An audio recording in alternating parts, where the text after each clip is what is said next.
As the lightest bike in the Kawasaki cruiser lineup, the Vulcan S appeals to a variety of riders with adjustable foot pegs and options for seat height and handlebar position. New from 2016, Kawasaki introduced the Vulcan S Cafe and the Vulcan SA to round out its cruiser stable, carrying the same low and lean profile of the bigger Vulcan cruisers. The S and its siblings combine ninja ride power and handling with the comfort and personalization capabilities of Kawasaki Ergo. Kawasaki launched its first Vulcan in 1985. The Vulcan VN700A with Kawasaki's first V-twin was limited to a 699cc engine to avoid import tariffs on anything over 700cc. Thank goodness that tariff was lifted. Although today's Vulcan S is a 649cc parallel twin, so it would pass muster even in yesteryear. Typical of the Vulcan lineup, you'll find a narrow chassis, tapered seat and low seat height, so it's easy to find the ground even for the shorties among us. In the new from 2016 category, the Vulcan S Cafe sports a bullet fairing and the Vulcan SA offers a few cosmetic splashes of color and bling. I'll say this for Kawasaki, they certainly bent over backwards to make the Vulcan S family accessible to the broadest range of body types possible. The Ergo Fit concept allows the rider to change the size and shape of the rider triangle. You can add the short reach handlebars to bring your hands closer to your body. Use the reduced reach or the extended reach saddle with gale inserts to move your hips fore or aft, and move the foot pegs forward or back 1 inch to tweak your foot position and amount of leg stretch. With this many options available, most riders should be able to tailor-fit the bike for a perfect fit. The engineers, bless their hearts, even made the hand levers adjustable. So whether you have dainty little hands or great big meat hooks, you should find a configuration that works for you. Incorporating cruiser styling with sport bike performance, the Vulcans has features such as a 3.7-gallon teardrop fuel tank, a distinctive front inverted triangular headlight, LED taillight and blackout mirrors to complement the blackout frame and muffler. Kawasaki used a perimeter-type frame as a sort of exoskeleton with two fore and aft pipes protecting the jugs and a double cradle supporting the engine.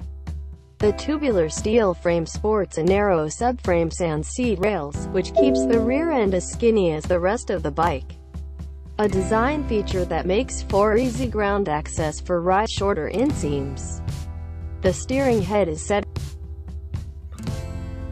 at 31 degrees, nothing like a bit of rake to give the bike that cruiser look and feel, with 4.7 inches of trail for handling that tracks well at highway speeds and retains some agility for the corners.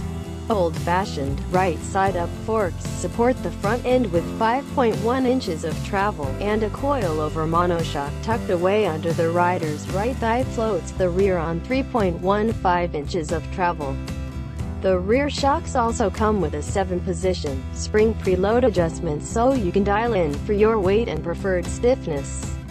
A 2-pot caliper pinches the 300mm front brake rotor, and a single pot caliper binds the 250mm disc in back.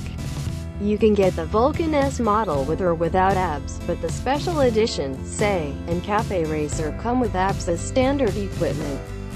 MSRP on the Vulcan S is $7,099 without ABS and $7,499 with it.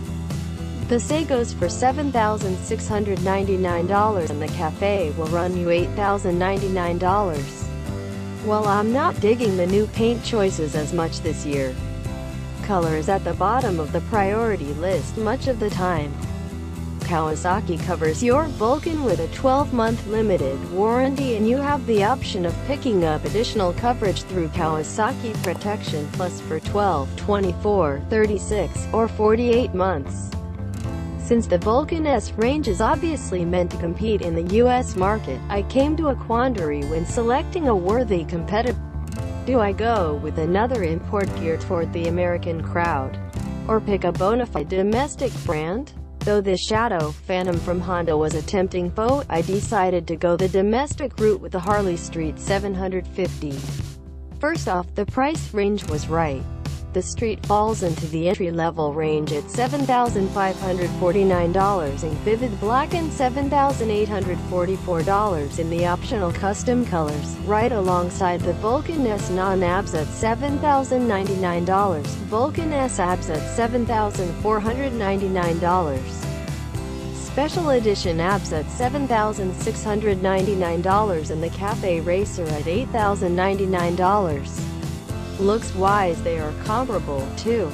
The Bullet fairing on the street, and the Vulcan Cafe Racer lend both bikes a cafe-esque air, though neither really qualify as such by my definition. That aside, they both look pretty cool in my book. Engine power falls out in the same neighborhood as well. The Vulcan ekes out a win with 46.3 pound-feet of torque, just over the Street's 44.5 pound-feet, though the Street maxes out a much lower 4 grand. Plus, the V-twin in the Harley just adds to the overall American cruiser look.